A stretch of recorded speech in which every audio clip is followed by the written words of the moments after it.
Hey guys, Professor Bill, Comic Book University, and Venom, issue number 12. You know the biggest problem that I had this week in regards to a Donny Cates book? Which one to read first? It's a good problem to have.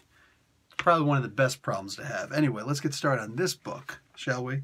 I may have spoiled it. Donny Cates is the writer. Aside from that, Joshua Cassara is on art, Rain Barretto, color artist, VC's Clayton Cowles, letterer, Ryan Stegman, and Frank Martin did the cover. Ryan Stegman and Edgar Delgado did the Spider-Villains variant cover art stuff. And the title page design was Anthony Gambino.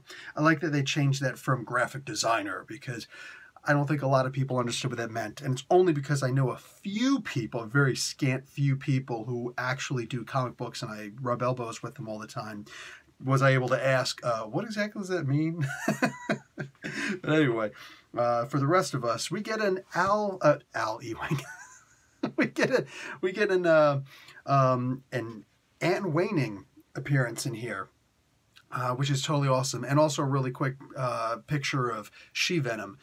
So, for the sake of anybody who doesn't know that story, and anybody who doesn't know that story, by all means, please check out She-Venom Explained in a Minute on Comic Book University. There you will also find a link to a Spotlight on Story for the original She-Venom story arc that happened in the pages of Spider-Man, because, oh yeah, dude, like absolutely amazing, gorgeous, and perfect. But all of that is somewhat obscured because the Venom symbiote lies a lot, and it's one of the reasons why Venom had to become a liar, and he recognizes it. I imagine it's amorphous, but Venom understands that it is a liar because it says as much inside of its little mindscape to Eddie's father.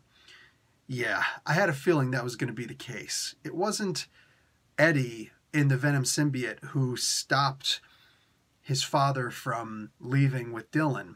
No, it was just the symbiote itself, and it was posing as Eddie, which is fine. It's used to being a liar. It was lying right there on the spot, acting like, pretending, posing as Eddie.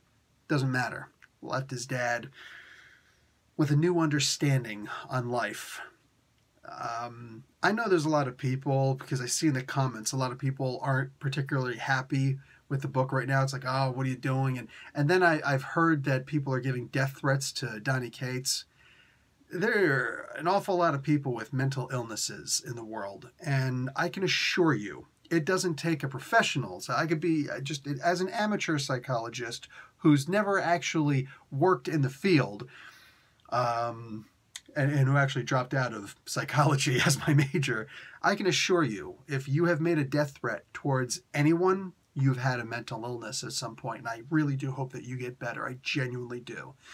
All that being what it may, this is a great look at psychology, which means that Donny Cates is probably psychoanalyzing you also, if you're making death threats to him because Venom was changed. Here's a guy who, I don't know if anybody saw my interview with Donny Cates. It's up on Comic Book University. Go to the front page, scroll down to interviews, move back a little bit. I got a few of them. I got a few interviews. Go and check out the one I did with Donny Cates. He learned how to read by reading Venom. So, I don't know how many other people have learned how to read with Venom.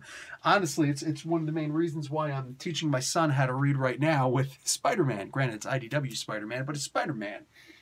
Because, that was actually really cool. And I want my son to have slightly better outlook on life than learning how to read with Venom. But the point is that, yeah, man, this is a guy who understands this character. Because the best way to understand a character, or the best display of knowing how to understand a character, is being able to change the character. Knowing the character's history, being able to change the history, and still keep it interwoven in a really grand way. If you don't like the story, that's fine. That's perfectly fine. I think there's a lot of people who just want the old lethal protector and running out and punching people in the face and biting heads off and eating brains and stuff like that. yeah, I'm sure that at some point we'll get stuff like that too. But right now, we're on this. We're reestablishing the character of Venom. And I am fully buckled in with 5-point harness system in my bucket seats. And I am along for this ride because I'm loving this. This explanation and this proof in this issue that Dylan is, in fact, his son. Damn. I will say that I was a little bit surprised when I opened up the comic book, though, and I saw that Mr. Aaron and Mr. Cates and Mr. Ewing all have a little bit of competition coming to Marvel. I will say that. But all that being what it is, I loved this book. And I am so looking forward to the next issue. And I don't know where else to go with that. Guys, Cult of Cates or bust. That's just the way it works. The advocates. All right, guys. Professor Bill, Comic Book University. Class dismissed.